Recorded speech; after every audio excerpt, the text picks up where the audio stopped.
ಸ್ನೇಹಿತರೆ ನಮಸ್ಕಾರ. ಗೌರಿ ಶಕ್ಕಿ ಸ್ಟುಡಿಯೋದಿಂದ ಒಂದು ಹೊಸ ಸುದ್ದಿ, ಒಂದು ಸಂತೋಷದ ಒಂದು ಸಂಭ್ರಮದ ಸುದ್ದಿ ಅಂತ ನನಗನ್ಸುತ್ತೆ. ಗೌರಿ ಶಕ್ಕಿ ಸ್ಟುಡಿಯೋದ ಕಳೆದ 6-7 ವರ್ಷಗಳ ಜರ್ನಿಯಲ್ಲಿ ಸುಮಾರು 9 ಲಕ್ಷಕ್ಕೂ ಹೆಚ್ಚು ಸಬ್ಸ್ಕ್ರೈಬರ್ಸ್ ಆಗಿ ನಮ್ಮ 7,000ಕ್ಕೂ ಹೆಚ್ಚು ಪಾಡ್ಕಾಸ್ಟ್ಗಳನ್ನ ನೋಡಿರುವಂಥ ನಿಮಗೆ ಧನ್ಯವಾದ ಸಲ್ಲಿಸ್ತಾ ನಾನು ಈ ಸುದ್ದಿಯನ್ನು ಹೇಳ್ತಾ ಇದ್ದೀನಿ. ಯಾಕೆಂದರೆ ನೀವು ಕೊಟ್ಟಿರುವ ಪ್ರೋತ್ಸಾಹವೇ ನಮ್ಮನ್ನು ಈ ಹೆಜ್ಜೆಯನ್ನು ತೆಗೆದುಕೊಳ್ಳಲು ಪ್ರೇರಣೆ ನೀಡಿದೆ. ಆ ಹೆಜ್ಜೆ ಏನು ಅಂತಂದರೆ ಸ್ನೇಹಿತರೆ, ಗೌರಿ ಶಕ್ಕಿ ಸ್ಟುಡಿಯೋದಲ್ಲಿ ನಾವು ಸ್ಪಿರಿಚುವಾಲಿಟಿ ಬಗ್ಗೆ ಮಾತಾಡ್ತೀವಿ, ನಾವು ಹೆಲ್ತ್ ಬಗ್ಗೆ ಮಾತಾಡ್ತೀವಿ, ನಾವು ಕ್ರೈಮ್ ಬಗ್ಗೆ ಮಾತಾಡ್ತೀವಿ, ನಾವು ಬಿಸ್ನೆಸ್ ಬಗ್ಗೆ ಮಾತಾಡ್ತೀವಿ. ಗೌರಿ ಶಕ್ಕಿ ಸ್ಟುಡಿಯೋದಲ್ಲಿ ನಾವು ಮಾತಾಡದೇ ಇರುವಂಥ, ಬಹುತೇಕ ಬಾರಿ ನಾವು ಮಾತಾಡದೇ ಇರುವಂಥ ಒಂದು ವಿಚಾರ ಅಂದರೆ ಅದು ರಾಜಕೀಯ, ಅದು ಸೋಷಿಯಲ್ ಇಶ್ಯೂಸ್, ಅದು ರಾಜಕಾರಣಿಗಳ ಸಂದರ್ಶನ. ನನಗೆ ಪರ್ಸ್ನಲ್ ಆಗಿ ರಾಜಕಾರಣ ಎಷ್ಟು ಮುಖ್ಯ ಅನ್ನೋದು ನನಗೆ ಗೊತ್ತಿದೆ, ನಿಮಗೂ ಕೂಡ ಗೊತ್ತಿದೆ. ರಾಜಕಾರಣ ಇಲ್ಲದೆ ನಮ್ಮ ಬದುಕಿಲ್ಲ, ರಾಜಕಾರಣಿಗಳಿಲ್ಲದೆ ನಮ್ಮ ಬದುಕಿಲ್ಲ, ನಮ್ಮ ಜನಪ್ರತಿನಿಧಿಗಳಿಲ್ಲದೆ ನಮ್ಮ ಸಾರ್ವಜನಿಕ ಬದುಕಿಲ್ಲ. ನಮ್ಮ ಜನಪ್ರತಿನಿಧಿಗಳು ಯಾರಿಂದ ಆಗಿದ್ದಾರೆ? ನಮ್ಮಿಂದ ಆಗಿದ್ದಾರೆ. ಹೀಗಾಗಿ ನಾವು ಅವ್ರು ಏನು ಮಾಡ್ತಾ ಇದ್ದಾರೆ ಅನ್ನೋದನ್ನು ತಿಳ್ಕೊಳ್ಳೋದು ನಮ್ಮ ಹಕ್ಕು ಮಾತ್ರವಲ್ಲ, ನಮ್ಮ ಕರ್ತವ್ಯ ಕೂಡ. ಸೊ ಹೀಗಾಗಿ ರಾಜಕಾರಣಕ್ಕಾಗಿಯೇ ಮೀಸಲಾದ, ಸೋಷಿಯಲ್ ಇಶ್ಯೂಸ್ಗಳಿಗೆ ಮೀಸಲಾದ ಒಂದು ಚಾನಲ್ನ ಮಾಡಬೇಕು ಅಂತ ಭಾಳ ದಿನಗಳಿಂದ ಅಂದ್ಕೊಂಡಿದ್ವಿ. ಅದು ಈಗ ಕೈಗೂಡಿದೆ. ಆ ಚಾನಲ್ ಹೆಸರೇ ಕರೆಂಟ್ ಕನ್ನಡ.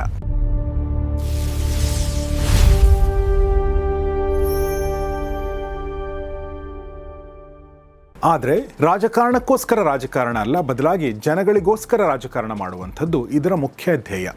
ಅರ್ಥ ಏನು ಅಂತಂದರೆ, ಯಾವುದೊಂದು ಪಕ್ಷದ ಪರವಾಗಿ ನಿಲ್ಲದೆ, ಯಾವುದೊಬ್ಬ ನಾಯಕನ ಪರವಾಗಿ ನಿಲ್ಲದೆ, ಯಾವುದೇ ಒಂದು ಪಂಥದ ಪರವಾಗಿ ನಿಲ್ಲದೆ ನಿಮ್ಮ ಪರವಾಗಿ ನಿಲ್ಲುವಂಥ ಒಂದು ಯೂಟ್ಯೂಬ್ ಚಾನಲ್ ಮಾಡಬೇಕು ಅನ್ನೋದು ಇದರ ಹಿಂದಿರುವಂಥ ಉದ್ದೇಶ. ಸೊ ಈ ಮೂಲಕ ನಾವೇನು ಮಾಡ್ತಾ ಇದ್ದೀವಿ ಅಂದರೆ, ಕರ್ನಾಟಕದ ರಾಜಕಾರಣದ ಒಳ ಹೊರಗುಗಳನ್ನ ಪರಿಚಯಿಸುವಂಥ, ಕರ್ನಾಟಕದ ರಾಜಕಾರಣದ ಉದ್ದಗಲವನ್ನು ನೋಡಿರುವಂಥ ವ್ಯಕ್ತಿಗಳನ್ನು ಪರಿಚಯಿಸುವಂಥ, ಕರ್ನಾಟಕ ರಾಜಕಾರಣದ ಇಶ್ಯೂಗಳನ್ನು ನಿಮಗೆ ಪರಿಚಯಿಸುವಂಥ, ಕರ್ನಾಟಕ ರಾಜಕಾರಣದ ಅಂತಂದ್ರೆ ಅರ್ಥ ಏನು ಅಂದರೆ, ಆ್ಯಕ್ಚುಲಿ ನಮಗೆ ಮತ್ತು ನಿಮಗೆ ಸಂಬಂಧಪಟ್ಟಂಥ ವಿಚಾರಗಳೇ. ಉದಾಹರಣೆಗೆ ಇವತ್ತು ಡೆಲ್ಲಿಯಲ್ಲಿ ನಡೀತಿರುವ ಕಾಕ್ರೋಚ್ ಜನತಾ ಪಾರ್ಟಿಯ ಹೋರಾಟದಿಂದ ಹಿಡ್ಕೊಂಡು ಬಿಡದಿಯಲ್ಲಿ ನಡೀತಿರುವ ರೈತರ ಹೋರಾಟ, ಕೊಪ್ಪಳದಲ್ಲಿ ನಡೀತಿರುವಂಥ ರೈತರ ಹೋರಾಟ ಇರ್ಬೋದು, ಅಥವಾ ನಮ್ಮ ಕೃಷ್ಣ ಬೈರೇಗೌಡರು ಶುರು ಮಾಡಿರುವಂಥ ಈ ಫುಟ್ಪಾತ್ ತೆರವು ಕಾರ್ಯಾಚರಣೆ ಇರ್ಬೋದು, ಇವೆಲ್ಲವೂ ಕೂಡ ನಮಗೆ ಸಂಬಂಧಪಟ್ಟದ್ದು, ಇವೆಲ್ಲವೂ ಕೂಡ ರಾಜಕಾರಣಕ್ಕೆ ಸಂಬಂಧಪಟ್ಟಂತು. ಹೀಗಾಗಿ ಯಾರ ಪರವಾಗೂ ನಿಲ್ಲದೆ ಕೇವಲ ಜನಪರವಾಗಿ ನಿಲ್ಲುವಂಥ ಒಂದು ವಾಹಿನಿ ಬೇಕು ಅನ್ನೋ ದೃಷ್ಟಿಯಿಂದ ಈ ಯೂಟ್ಯೂಬ್ ಚಾನಲ್ನ ನಾವು ಮಾಡಿದ್ದೀವಿ. ಈ ಚಾನಲ್ನ ಮುನ್ನಡೆಸುವುದಕ್ಕೆ, ಈ ಚಾನಲ್ನ ಫೇಸ್ ಆಫ್ ದ ಚಾನಲ್ ಆಗಿ ನಮ್ಮ ಜೊತೆಗೆ ಕೈ ಜೋಡಿಸಿದ್ದಾರೆ ಕಳೆದ 2 ದಶಕಗಳಿಂದ ಮಾಧ್ಯಮಗಳಲ್ಲಿ ಸಕ್ರಿಯವಾಗಿರುವಂಥ,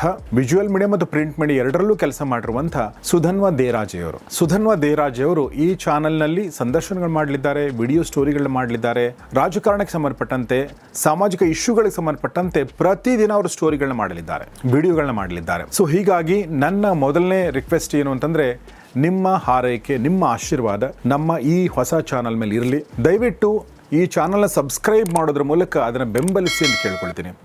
9 ಲಕ್ಷ ಕುಟುಂಬ ಏನಿದೆ, ಆ ಕುಟುಂಬ ದಯವಿಟ್ಟು ಇಲ್ಲೂ ಕೂಡ ನಿಮ್ಮ ಗಮನ ಹರಿಸಿ ಆ ಚಾನಲ್ ಸಬ್ಸ್ಕ್ರೈಬ್ ಮಾಡಿ, ಆ ಮೂಲಕ ನಿಮ್ಮ ಬೆಂಬಲ ಇರಲಿ ಅಂತ ಕೇಳ್ಕೊಳ್ತೀನಿ. ಜೊತೆಗೆ ಇನ್ನೊಂದು ಹೆಜ್ಜೆ ಮುಂದೆ ಹೋಗಿ ಈ ಚಾನಲ್ನಲ್ಲಿ ಯಾವ ಥರದ ಕಾರ್ಯಕ್ರಮಗಳನ್ನ ನೋಡಲು ಬಯಸ್ತೀರಿ, ಯಾರ ಸಂದರ್ಶನಗಳು ನೋಡಲು ಬಯಸ್ತೀರಿ, ಯಾವ ಇಶ್ಯೂಗಳ ಬಗ್ಗೆ ನಾವು ಮಾತಾಡಬೇಕು, ಅದನ್ನು ಕೂಡ ದಯವಿಟ್ಟು ಕಮೆಂಟ್ ಬಾಕ್ಸಲ್ಲಿ ತಿಳಿಸಿ. ಅದೆಲ್ಲವನ್ನೂ ಕೂಡ ಮುಂದಿನ ದಿನಗಳಲ್ಲಿ ಮಾಡುವಂಥ ಪ್ರಯತ್ನವನ್ನು ನಾನು, ನಮ್ಮ ತಂಡ ಮಾಡುತ್ತೆ ಅಂತ ಈ ಮೂಲಕ ಹೇಳಲು ಬಯಸ್ತೀನಿ. ಸೊ ಸ್ನೇಹಿತರೆ, ಇಷ್ಟು ಹೇಳ್ತಾ ಗೌರಿ ಶಕ್ಕಿ ಸ್ಟುಡಿಯೋ ನಿಧಾನವಾಗಿ ದೊಡ್ಡದಾಗ್ತಾ ಇದೆ. ಒಂದು ಕಡೆ ಗೌರಿ ಶಕ್ಕಿ ಸ್ಟುಡಿಯೋ, ಇನ್ನೊಂದು ಕಡೆ ಕ್ಯೂ ಪ್ರಚಾರ, ಡಿಜಿಟಲ್ ಮಾರ್ಕೆಟಿಂಗ್ ಮತ್ತು PR ತಂಡ, ಇನ್ನೊಂದು ಕಡೆ ಈ ಮಾಯ ಅನ್ನುವಂಥ ಮನರಂಜನಾ ವಾಹಿನಿ ನಡೀತಾ ಇದೆ. ಈಗ ಕರೆಂಟ್ ಕನ್ನಡ ಅನ್ನುವಂಥ ಸೋಷಿಯಲ್ ಇಶ್ಯೂಸ್ ಮತ್ತು ಪೊಲಿಟಿಕಲ್ ಇಶ್ಯೂಸ್ ಬೇಸ್ಡ್ ಆಗಿರುವಂಥ ಒಂದು ವಾಹಿನಿ. ವಿಶೇಷವಾಗಿ ಕರೆಂಟ್ ಕನ್ನಡಕ್ಕೆ ನಿಮ್ಮ ಶುಭ ಹಾರೈಕೆ ಇರಲಿ. ದಯವಿಟ್ಟು ಚಾನಲ್ನ ಸಬ್ಸ್ಕ್ರೈಬ್ ಮಾಡೋದ್ರ ಮೂಲಕ ನಮ್ಮನ್ನು ಬೆಂಬಲಿಸಿ ಅಂತ ಕೇಳ್ಕೊಳ್ತೀನಿ. ನಮಸ್ಕಾರ. Thank you very much.